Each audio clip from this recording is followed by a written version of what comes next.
እኔ የምለው ማለት ነው እዚህ ድራማ ላይ ለምንድን ነው ሁሉንም ነገር ቀልድ ጨዋታ አረጉት? እሳ እንዴ መቼ ነው ልጅቷን የሚያስወጧት ከታገተችበት ቦታና ብሩክና ቅድስትስ መቼ ነው የሚጋቡት?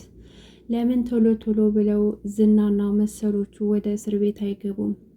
ምክንያቱም በዚህ ሁኔታ ከቀጠሉ የትህትናን ህይወት ሊጫወቱበት ነው ማለት ነው። ይሄ ከመሆኑ በፊት ደግሞ ብሩክና መድብል እንዲሁም ደግሞ ሞገስ ሆነው ተፋጥነው ልጅቷን ማስወጣት አለባቸው ማለት ነው።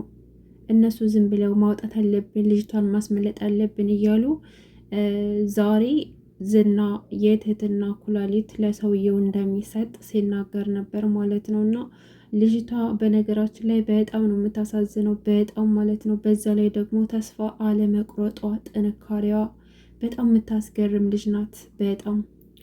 ማህሌት ደግሞ እንግዲህ ያው በህይወቷ ላይ ተስፋ ስለቆረጠች ከዝና ጎን ሁላችንም እንዳየነው ማህሌት ከዝና ጎን በመሆን መርዞ ደላላውን አሳልፋ ለዝና ሰጥተዋለች ማለት ነው። ዝና ደግሞ መርዞ ደላላውን ሉላ ያለችበትን ቦታ ፈልገህ አምጣ ግዴታ ነው፣ እንዲሁም ደግሞ አዲስ አበባ ላይ የሚኖሩትን ደላሎችን እያንዳንዳቸውን በማፈላለግ የሉላን አድራሻ እንዲያመጡ አድርግ፣ ካለበለዚያ በህይወት አትኖርም እያለ አስፈራርቶታል ማለት ነው። ከዚህ በኋላስ የትህትናና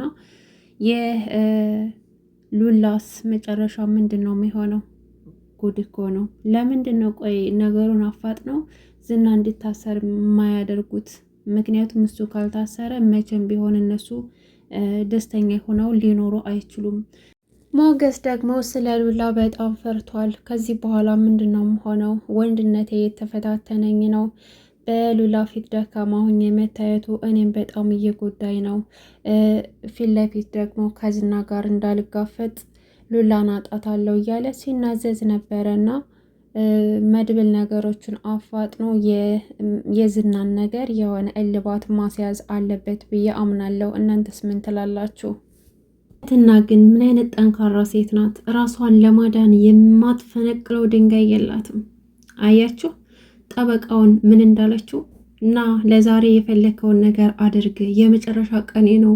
ከዚህ በፊት እኔን መሳም ትፈልግ ነበር፣ እኔን ማቀፍ ትፈልግ ነበር። አሁን ግን ፈቅጄልሃለሁ፣ እንደፈለክ እንድታደርገኝ እድሉን ሰጥቻለሁ ብላ ፈቀደችለት። ይሄን ያደረገችው ከሱ ጋር የሆነ ነገር ማድረግ ፈልጋ ወይም ደግሞ እሱ ማቀፍ እሱ ጋር መተኛት ፈልጋ አይደለም።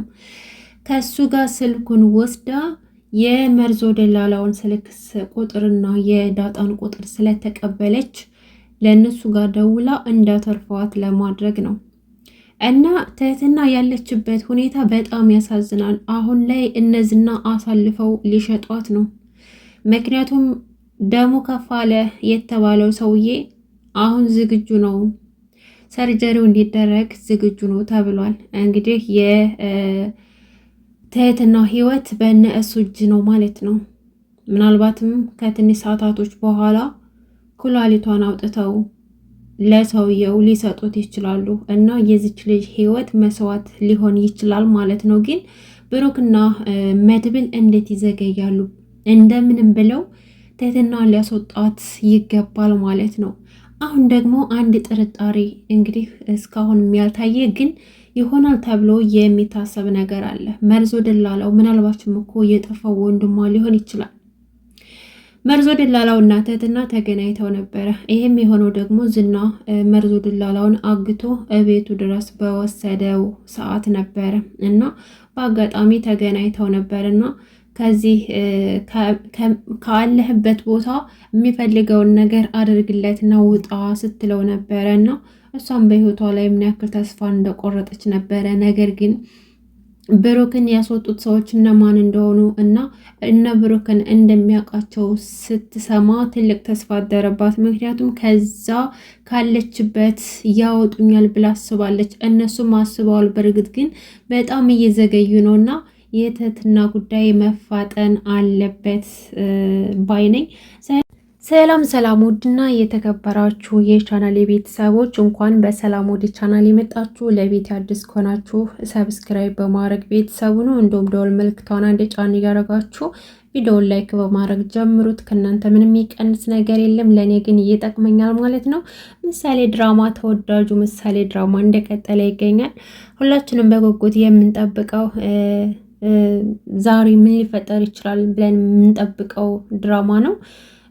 ትህትና ያለችበት ጉዳይ ከዛሬ ከነገ ትወጣለች እየተባለች እስካሁን ድረስ አለች በእነዝና እጅ እየተሰቃየች ማለት ነው። እዛ ጋር ደግሞ ጠበቃው ሌላ ፈተና ሆኖባታል።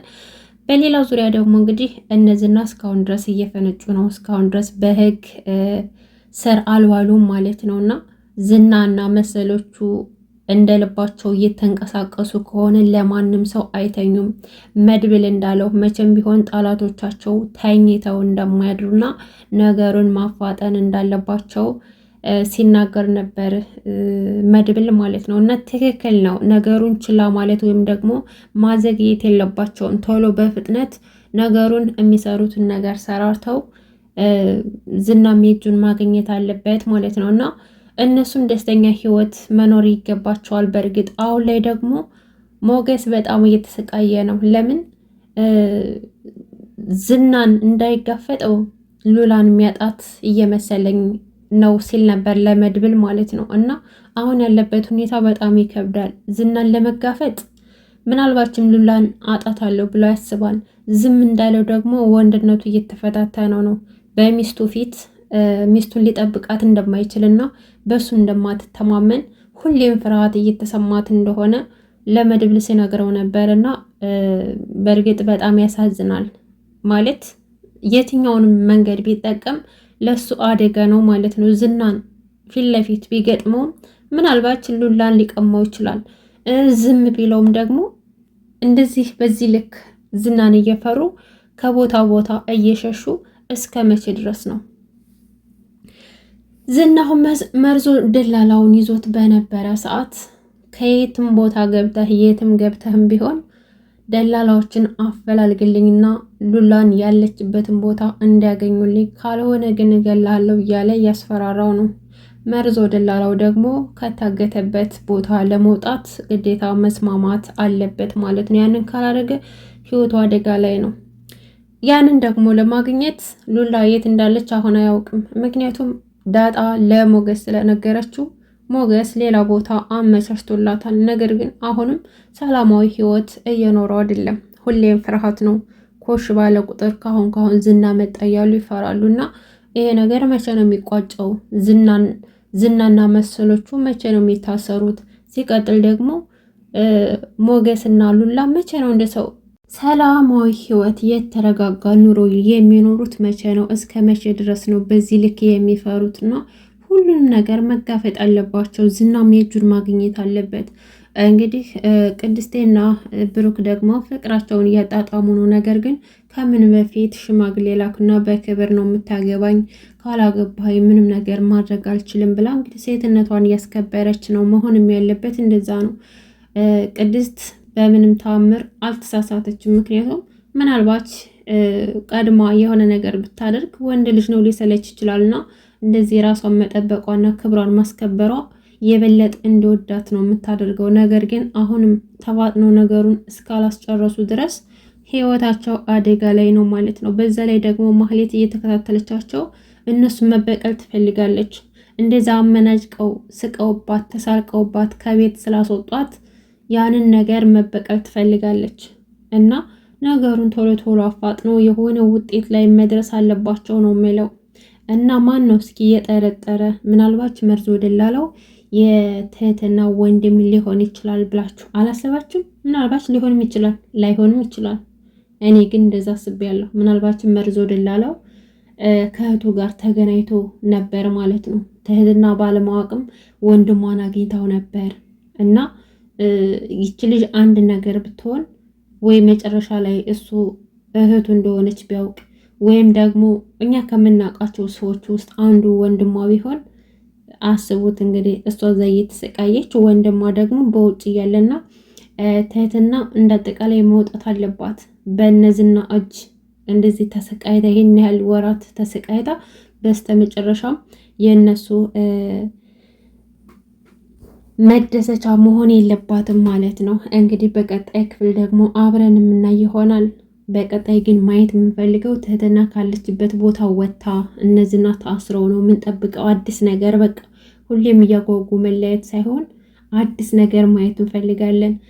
ዝናስ ጠበቃውን ምን አደረገው? እንደዛ ተቃቅፎ ሲደርስባቸው ምን አይነት እርምጃ የሚወስድበት ይመስላችኋል? ሀሳባችሁን ኮሜንት ላይ አስቀምጡልኝ። ለማንኛውም በያላችሁበት ሰላማችሁ ይብዛልኝ። ለዛሬ እዚህ ላይ ይበቃናል። በድጋሚ እስከምንገናኝ ድረስ ባይ ባይ።